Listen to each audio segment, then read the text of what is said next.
Emlékeztek még arra, amikor gyerekként nagyot mertetek álmodni? És emlékeztek még arra, hogy mi szerettetek volna lenni? Én gyerekként 007-es ügynök szerettem volna lenni. Vonzott az a megfoghatatlan, titokzatos világ. Ki szerettem volna deríteni, hogy kik is a rossz fiúk. És küldetésem során embereket mentettem volna meg. Ahogy teltek az évek, később is hasonlóan kalandos képzeteim voltak arról, hogy ha egyszer felnövök, nagy leszek. Mivel fogom tölteni az életemet?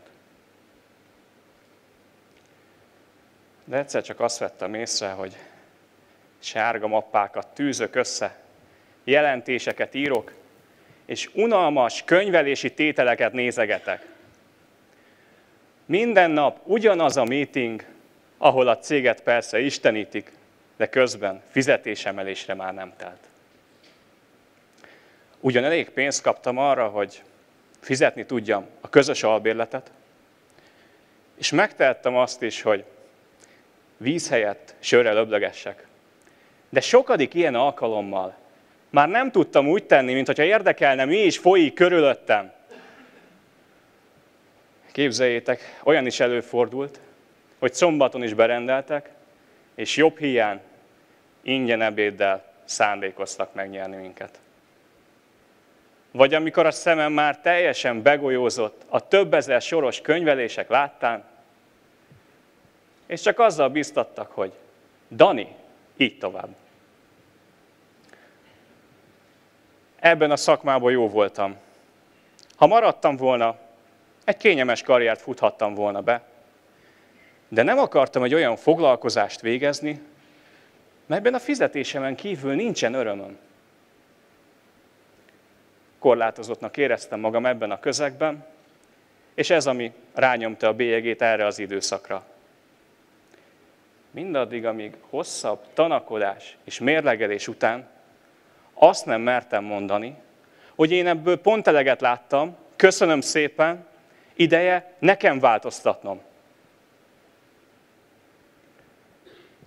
Egyszer csak azon kaptam magam, hogy egy repülőn ülök, a stewardess valamit mutogat, nem is figyeltem igazán, és akkor jöttem rá, hogy én pedig Brüsszelbe tartok egyedül, miután előző nap otthagytam állásomat. Nem volt konkrét célom. Egy dolgot viszont tudtam. Nekem el kell szabadulnom ebből a közegből. És az, hogy végül egyedül vágtam neki ennek a kalandnak, teljesen a véletlen műve. Győzködtem még ismerőseimet, barátaimat, de az időpont, az úti cél, a jegyár, vagy már nem is emlékszem, hogy micsoda, de valami egyiküknek se tetszett. Ahogy megérkeztem Brüsszelbe, különcnek éreztem magam. Mint hogyha mindenki engem bámulna, és azt gondolná, hogy szegény srác, egyedül utazik, biztos nincsenek barátai. Aztán az jutott eszembe, hogy várjunk csak egy percet. Az emberek nagyon sok mindent csinálnak egyedül. Miért ne lehetne egy hosszabb utazást is egyedül tölteni? Ahogy teltek a napok, szerencsére egyre jobban éreztem magam. Kezdtem kiszakadni, jól megszokott közegemből, és mint egy jó terápia, úgy éltem meg ezt a külföldi utat. Augusztus vége lehetett, amikor is utazásaim során önfeledten tudtam élvezni a napsütést, a parkok gyönyörű látványát és kedvenc zeném hangulatát. Ekkor éppen London nevezetességeit tekintettem meg, és azt hittem, hogy a London Eye, a Big Ben, vagy éppen a British Museum lesz rám a legnagyobb hatással. Azonban nem ez nyújtotta a legnagyobb boldogságot, hanem az a szabadság, amit már nagyon jól ismertem, de valahol útközben, mint egy csomagot elvesztettem. Ahogy London belvárosába sétáltam, már úgy tudtam sétálni, mint egy újjászületett ember. Levetkőztem megmaradt korlátaimat, és átadtam magam a spontanitás érzésének. Száműztem ebből a közegből a halogatás, bizonytalanságot és rossz kedvet, helyette optimistán, bizalommal tekintettem a jövőbe.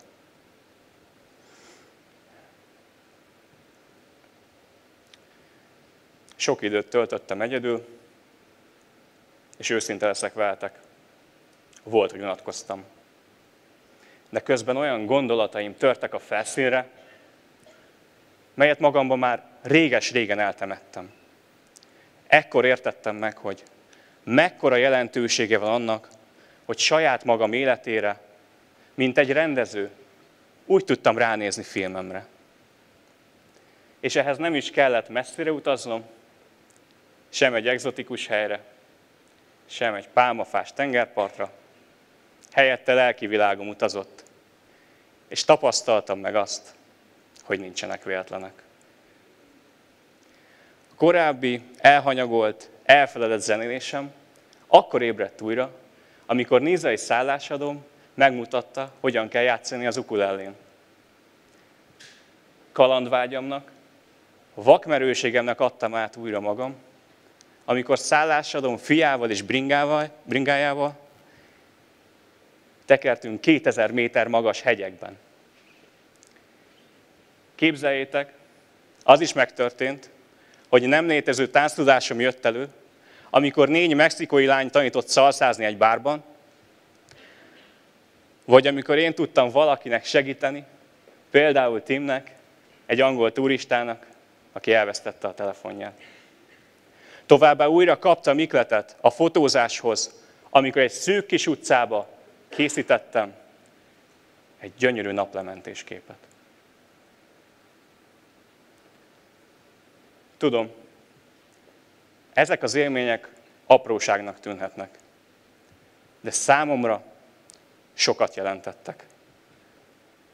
Belekerültem egy olyan pozitív spirálba, melyből nem tudtam, és nem is akartam volna kijönni.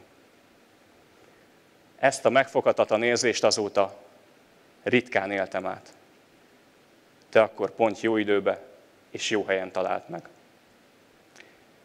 Eleinte az a tény, hogy egyedül utaztam, veszélyesnek, félelmetesnek, és be kell valljam, néha még furcsának is véltem, de ahogy egyre több olyan emberrel találkoztam, akik szintén egyedül járták a városokat, már azt gondoltam, az lenne szokatlan, ha mégis jött volna velem valaki. Szerencsésnek érzem magam, hogy olyan élményekre tettem szert, melyek hatására ki tudtam szakadni megszokásaimból, és újra tudtam örülni az apróságoknak, amiket az életembe kerestem. Nem csak arra jöttem rá, hogy többet szeretnék fotózni, zenélni és emberekkel foglalkozni, hanem azt is megtudtam magamról, hogy több időt szeretnék tölteni olyan emberekkel, akik motiválni és inspirálni tudnak.